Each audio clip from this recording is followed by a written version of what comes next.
It started with a knock I almost didn't answer. I was hungover, shirtless, wearing the same sweatpants from yesterday, and blinking blearily at my phone when it buzzed. An email from my boss reminding me I was already 2 hours late submitting a draft. That's when the knock came. At first, I thought it was my upstairs neighbor stomping again. But then it happened again, softer this time. Persistent. Dragging myself off the couch, I opened the door just enough to peek out, expecting maybe a package or a maintenance guy. Instead, there he was. "Hey," he said, flashing a smile that managed to be both polite and unfairly good-looking. "Sorry, I'm new here. I just moved into 3B. I blinked. "Okay?" He laughed, holding up a roll of duct tape and a single Allen wrench like he was making a peace offering. "Do you, by any chance, have a screwdriver? My entire bed frame is being held together by prayer and desperation right now." I leaned my forehead against the doorframe. "You caught me in the middle of a highly productive workday." He raised an eyebrow, clearly clocking my crumpled hoodie and general mess. "Looks intense." "I might have a screwdriver. Come in, I guess." That's how I met Lucas. 27, moving in after a breakup that left him with just a few suitcases and an IKEA mattress. Tall, tan, thick, dark eyebrows that gave him a permanently skeptical look, and this sort of grounded energy like nothing ever rattled him. He filled my small apartment with his presence like he'd always belonged there. We sat on my floor for an hour after he got the screwdriver. First just talking about building furniture. Then about his ex. Then about the best Thai food within delivery range. "I'm in recovery mode," he said, looking around my place like he was mentally measuring it. "Trying to be better at asking for help. You seem like someone who gets that." I didn't know how to respond to that. So I offered him leftover pads CU, and he accepted like it was a peace treaty. From there, Lucas became a part of my life without even trying. We started running into each other constantly.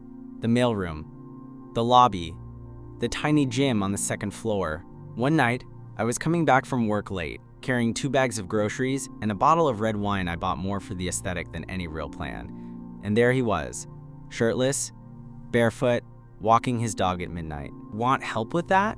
he asked, already reaching for the heavier bag. We ended up sitting on my couch, drinking wine and eating Trader Joe's popcorn, watching a bad horror movie neither of us were really paying attention to.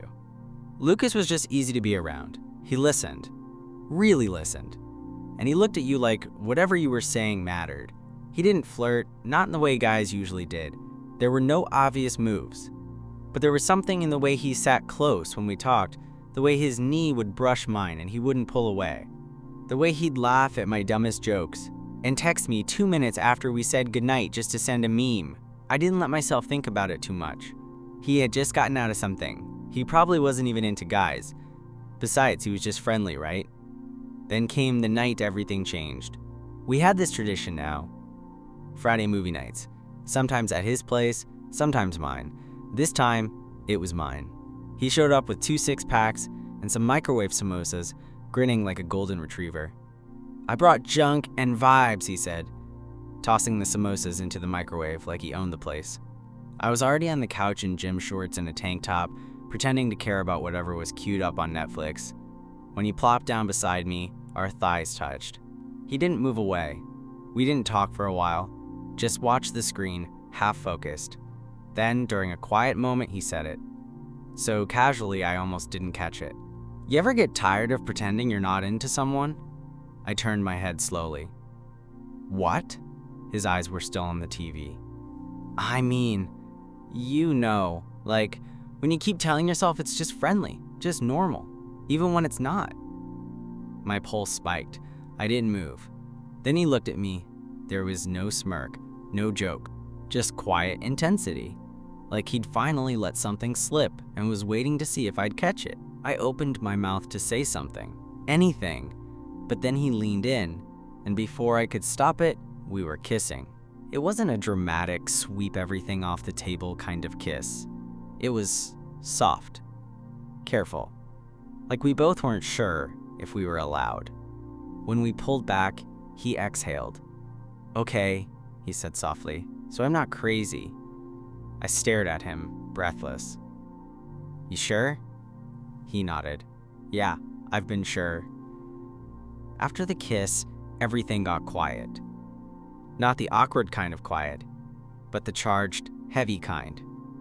Lucas leaned back slightly, studying my face, waiting for me to do or say something. I didn't.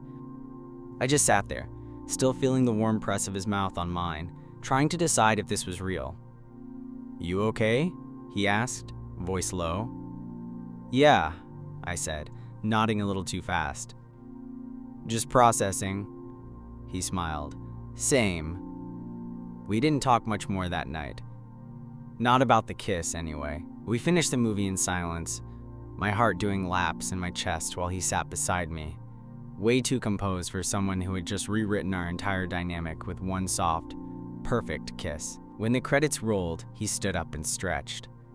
"I should head back," he said, voice neutral again. "Don't want to push too fast." And just like that, he was gone. No lingering looks, no promises.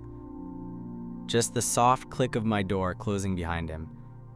I lay awake for hours, staring at my ceiling, replaying the moment over and over. Was it a fluke? Some post-breakup confusion? A friend kiss? No. Not with the way he'd looked at me. The next morning, I found a text from him. "Lucas, morning. Still good?" I stared at the screen longer than I should have before replying. "Me? Yeah. Just surprised." "Lucas, want to be surprised again sometime?" I grinned. God, he was smooth. "Me? Come over tonight. No movie. Just talking." That night, he showed up with takeout and an expression that said he'd been overthinking everything all day too. We sat on the floor, eating lo mein straight out of the cartons. No music, no distractions, just us. "I don't want to mess this up," I said finally, after the silence started to stretch. "You won't," Lucas said, licking sauce off his thumb like he wasn't making my heart slam against my ribs. "Unless you start calling me bro, then it's over." I laughed, the tension breaking. He leaned back on his hands. "I didn't mean for this to happen, not when I moved in. I just liked you."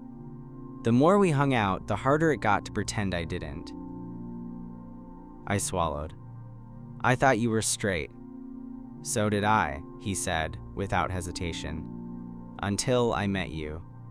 The air shifted between us again. Not dramatic, but steady. Sure. That night, we didn't kiss. We didn't even touch, not really. But when he left, he looked at me like he already knew we were on the edge of something bigger. Over the next few weeks, we fell into a rhythm that made no sense and all the sense in the world. Late-night texts turned into breakfast invites. Casual hangouts turned into long conversations. Touches that lingered. Glances that said more than either of us were brave enough to say. It was subtle, but it was building. One night after a long day, I came home to find him sitting on my doorstep. Hoodie, joggers, hair messy like he'd been lying down. He looked up, smiled. "Didn't want to be alone tonight." "You have a whole apartment for that," he shrugged. "Yours is better." We sat on my couch, barely speaking, just the kind of quiet where presence alone was enough. At some point, I felt his head tilt onto my shoulder. I didn't move. Eventually, he whispered, "I think I like you more than I should." I turned, slow. "More than a neighbor?" He nodded. "More than a rebound?" His eyes met mine. "Way more." I didn't respond with words. I leaned in, kissed him again. And this time, it wasn't tentative. It wasn't unsure. It was the kind of kiss that felt like exhaling after holding your breath too long. He pulled me closer, arms slipping around my waist, and for the first time in weeks, I stopped second-guessing everything. His hands on my back felt grounding, his lips moving with mine like we'd done this 100 times already. When we finally broke apart, he whispered, "I've wanted that for so long." "Same," I murmured, resting my forehead against his. The room was dim, warm, and suddenly I didn't care if the world outside kept spinning. Lucas wasn't just my neighbor anymore, he was becoming something else entirely. We didn't call it dating. Not at first. We just kept doing what we'd always done. Sharing takeout, watching bad movies, spending too much time in each other's apartments, but now with occasional lingering kisses tucked into the middle of it all. And those kisses, they got longer. More frequent, more confident. The first time Lucas stayed the night, it wasn't planned. We had fallen asleep on my couch after a movie, legs tangled up, his hand tucked under my t-shirt like it belonged there. I woke up in the middle of the night with his head on my chest, breathing slow and even. I didn't wake him. I didn't move.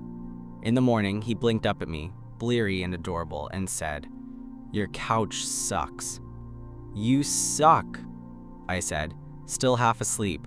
He grinned and kissed me, quick and soft. Then he stayed for breakfast, made eggs like it was his place, and kissed me again before leaving with one of my hoodies on.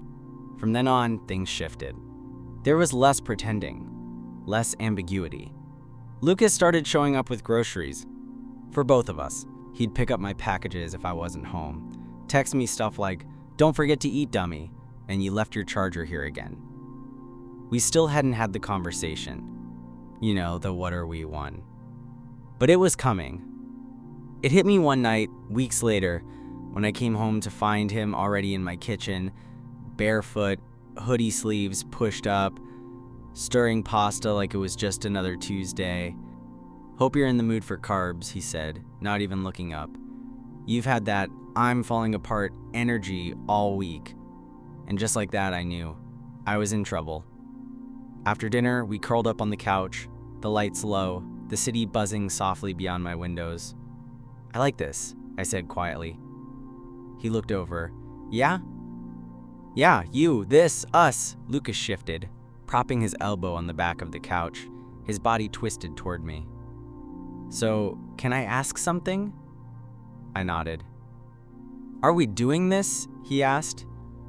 "Like, actually doing this?" His voice wasn't nervous, it was curious, open, and for the first time, I didn't hesitate. "Yeah," I said, "we are." He smiled. Small, sure, full of something warm that bloomed in my chest. "Okay," he said. "Cool." He leaned in, kissed me again. This time, slower, deeper. Like the question had been waiting there all along. When he pulled back, he didn't move far. "Can I stay tonight?" he asked softly. I swallowed, nodded. "Yeah? Of course." We didn't rush anything. We lay there for a long time, tangled under my blanket, skin warm, limbs lazy. Lucas kissed my shoulder like it was instinct, and I felt something in me settle. It wasn't about sex. Not yet. Not that night. It was about trust. About feeling safe enough to fall asleep in someone's arms and know they'd still be there in the morning. And he was. The next few days passed in a blur of quiet mornings, casual touches, and growing confidence. One afternoon, I caught him humming while folding my laundry. "You know this isn't your job, right?" I asked from the kitchen. "Too late," he said. "Already domesticated." I laughed. "You move fast." He shot me a look. "You say that like you're not the one who stole my hoodie and never gave it back." I grinned.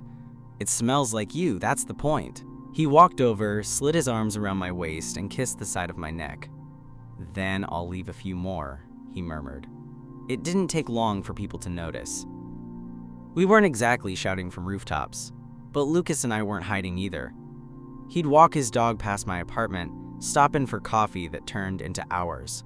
I'd show up at his with a six-pack and a toothbrush already in my pocket. Our building's lobby gossip engine kicked into high gear. The woman from 2A started calling us the husbands when she thought we couldn't hear. We laughed about it most of the time, but sometimes I caught Lucas looking a little quieter afterward. Like the weight of being seen like that was just a little heavier than expected. "You okay?" I'd ask. He'd always nod. "Yeah. Just thinking." He told me once, in a late-night whisper, that his last relationship had ended because of fear. His ex didn't want to be out, didn't want to be known. "I didn't even think I cared about that stuff," Lucas said, lying beside me in bed, our legs tangled. Until I realized I did, until it started to feel like I didn't exist. I brushed my fingers down his spine. "You exist. Fully." He didn't answer right away, but I felt his body relax into mine. That night, we fell asleep holding each other a little tighter. The next time we went out, to that ramen spot down the street, he reached for my hand on the walk home. It was subtle, soft, but real. He held it like it was the most natural thing in the world. That became our rhythm. Coffee shop dates, grocery runs where we argued over oat milk versus regular, weekends spent doing absolutely nothing except kissing on the couch and falling asleep halfway through whatever we'd queued on Netflix. And then came the invite. My older sister was throwing a party, a housewarming thing. Just close friends, a few cousins, some wine, a lot of noise. She texted me, "Bring someone. Or I'll make you talk to every single real estate agent in the room." I hadn't brought a date to a family thing in years. Lucas saw the hesitation on my face the second I mentioned it. "You don't have to," I said quickly.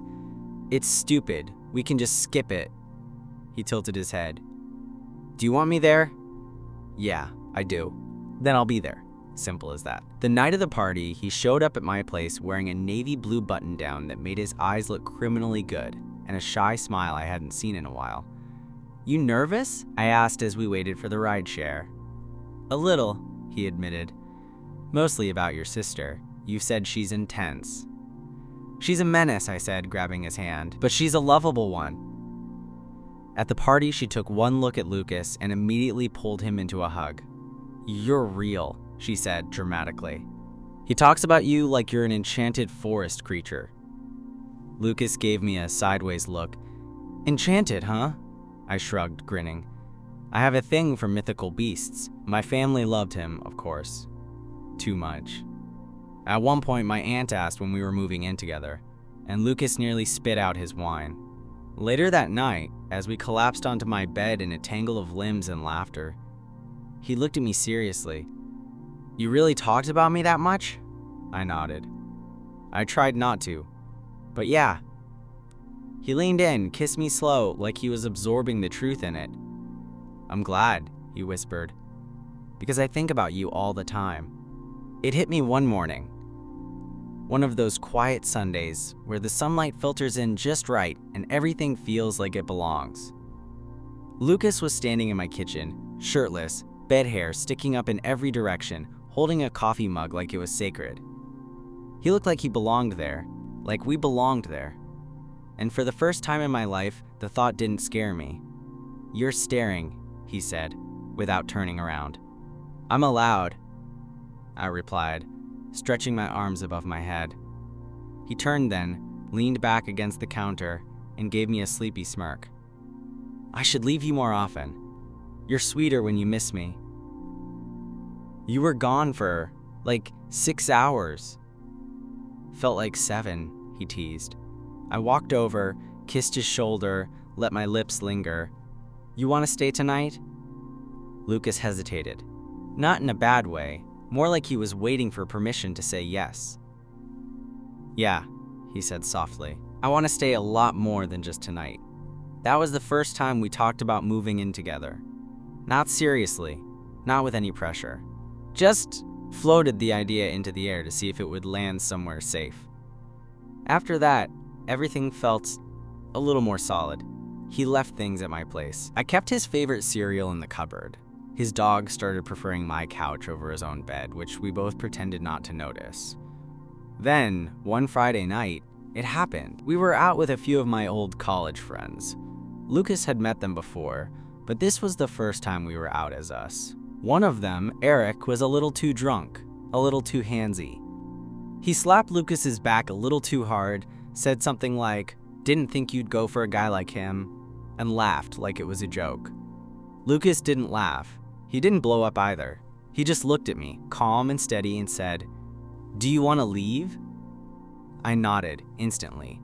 Back at my place, he paced a little, his shoulders tight, jaw working. "I don't need everyone to get it," he said. "I just hate when people treat you like I'm doing you a favor." I got up from the couch, walked over to him, rested my hands on his waist. "You're not doing me a favor. You're doing me the biggest damn kindness I've ever known." He looked at me then, and his whole face softened. "I love you," he said, just like that. No build-up, no fanfare, just truth. I swallowed. "Say that again." He smiled. "I love you." I felt something shift in my chest, like a lock clicking open. "I love you too," I said. "God, I love you." The kiss that followed was different, deeper, more certain, like we were finally letting ourselves fall the rest of the way. That night, he didn't just stay over, he stayed in a way that felt permanent. The next morning, I woke up with his leg thrown over mine, his breath steady against the back of my neck, and I knew this wasn't just a thing. It wasn't a phase. It wasn't something we'd look back on and say, "Remember when?" This was real. This was ours. A few weeks later, Lucas gave me a key. He didn't make a big deal out of it. No speech, no dramatic handoff. Just slid it across the counter one night while we were eating burritos in sweatpants. "What's this?" I asked, wiping salsa from my thumb. "A key," he said, not looking up from his food.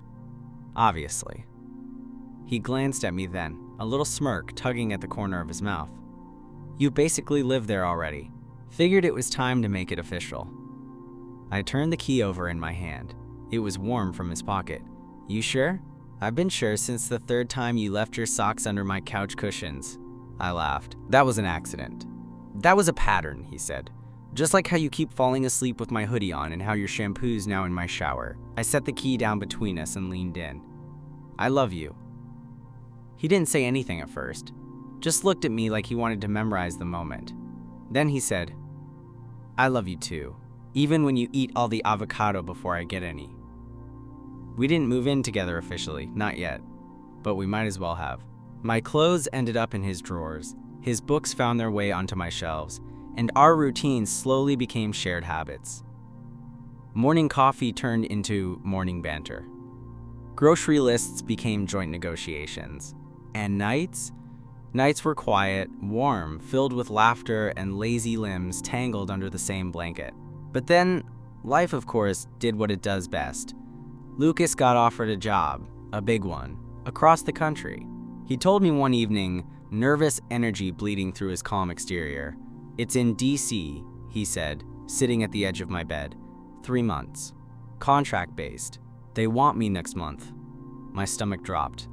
3 months? He nodded. "I'd be back. It's not permanent, but it's a huge deal." I sat beside him, not speaking. I didn't know what to say. Didn't want to be the guy who begged him to stay. But the idea of not seeing him every day, it wrecked me. "You should go," I said finally. His eyes met mine, surprised. "You think?" I nodded slowly. "You've worked hard for this. You should go. I'll be here." The silence stretched between us. Then he took my hand. "I don't want to do long distance," he said. My heart clenched. "Oh." He squeezed my hand tighter. "I want you to come with me." That stopped me cold. "What?" "Come with me," he repeated. "Just for the 3 months. Work remote. We'll find a place. Just us. Make it an adventure." I stared at him, the room spinning slightly. I'd have to ask my boss." "Ask," he said. "Worst they can say is no." I thought about it all night. We didn't talk much after that, both of us unsure how to hold the weight of what was suddenly on the table. In the morning, I emailed my boss. 3 hours later, I had approval. Lucas read the email over my shoulder. Then he pulled me into the tightest hug of my life. "You're serious?" he asked, voice muffled against my neck. "I'm serious." And just like that, the next chapter began. We found a place in DC in record time, a tiny, overpriced apartment with creaky floors and a view of a brick wall, but it had sunlight in the mornings and a radiator that rattled like an old friend. We called it ours. The move was chaotic. Lucas packed like a minimalist. I packed like I was preparing for the apocalypse. But somehow, everything fit. My plants, his books, our dumb inside jokes scribbled onto sticky notes that ended up decorating the fridge. We spent our first night there lying on an air mattress, our mattress delayed in shipping, eating pizza off a moving box, and drinking wine straight from the bottle. "This is kinda perfect," Lucas said, wiping sauce from his mouth with the back of his hand. "Because it's tragic?" "Because it's us," he said. That night, curled against him in a room that still echoed with emptiness, I felt the most full I ever had. The next few weeks moved fast. Lucas hit the ground running with his new job, and I adjusted to working remotely in a space that barely fit a desk. We navigated our new life like pros, except when we didn't. He forgot to text when he'd be home late. I left my socks everywhere. We argued once over dish soap, and he slept on the couch not because he was mad, but because he needed space and didn't know how to ask for it yet. We were figuring it out. Real life. One night, 2 months in, I walked into the apartment and found him standing by the window, holding a photo. It was one I'd snapped on our first weekend there. Him holding my face in both hands, mid-laugh, shirt half buttoned. He looked so happy it almost hurt. He didn't notice me at first. "What's going on?" I asked gently. He turned. His eyes were a little glassy. "I've never had this before," he said. "A real us. A home. Someone who stays." I walked to him, wrapped my arms around his waist, pressed my forehead to his. "You have it now," I said. "You have me." He kissed me. Deep, slow, full of gratitude and something else I hadn't seen in him before. Certainty. We stayed like that for a long time.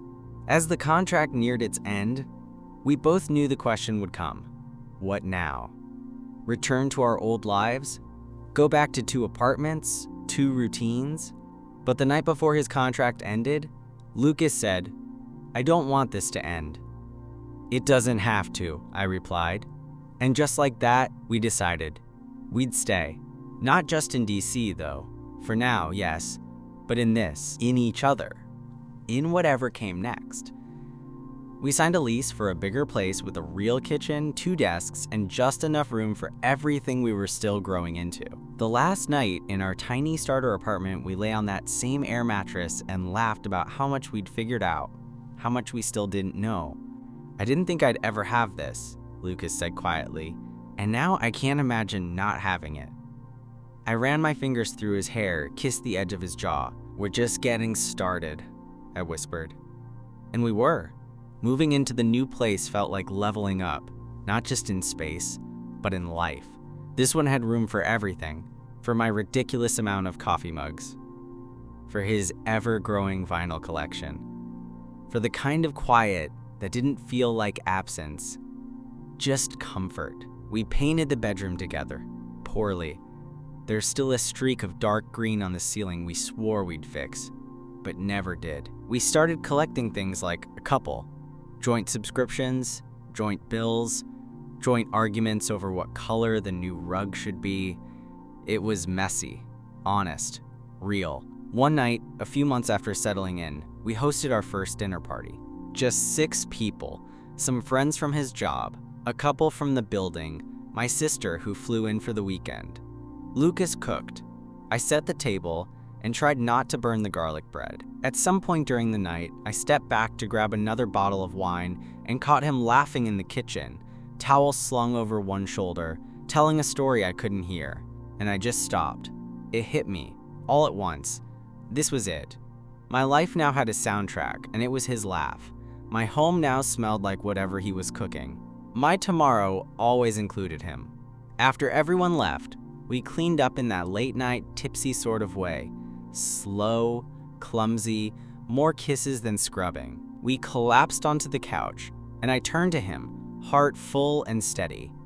"You're my favorite everything," I said. Lucas didn't even flinch. He just smiled, that soft, quiet smile he saved only for me. "You're home," he whispered, kissing me once. "You always have been." We didn't need big declarations, no dramatic proposals, no promises scribbled on paper. We had mornings with shared coffee, nights with shared beds, a rhythm we wrote ourselves. And it was enough, more than enough. It was us.